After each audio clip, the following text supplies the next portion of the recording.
Martorell Televisió, la televisió local de la nostra ciutat. Notícies de proximitat, explicades en primera persona. Esport, societat, política, entreteniment, cultura o actualitat.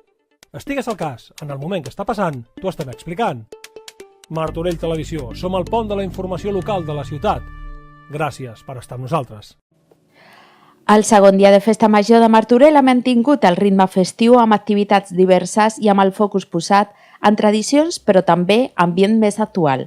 La jornada ha començat amb l'ofici solemne de Festa Major a l'església de Santa Maria, en honor a la patrona, amb la participació de gegants, capgrossos, diables i l'associació de veïns del Portal de Noia.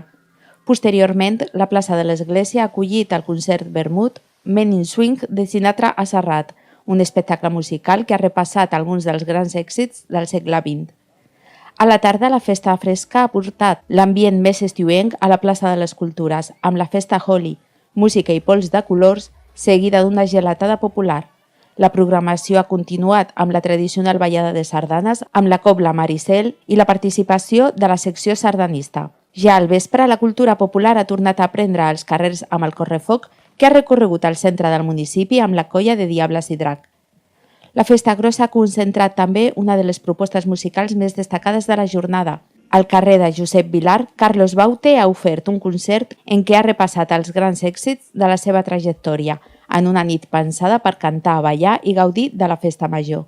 La jornada ha acabat de matinada amb el flashback Vapari Tour 2026, que ha portat música i molta energia a la Festa Major, amb el toc de Carles Pérez, Andreu Presas, Marc Frigola i l'animació del Gran Germán.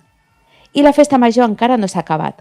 El darrer dia de celebracions comptarà amb una programació especialment pensada per gaudir de l'estiu, amb una festa de l'escuma, un parc d'aigua i el concert de la Fúmiga, entre moltes altres activitats que posaran el punt i final a 3 dies de festa.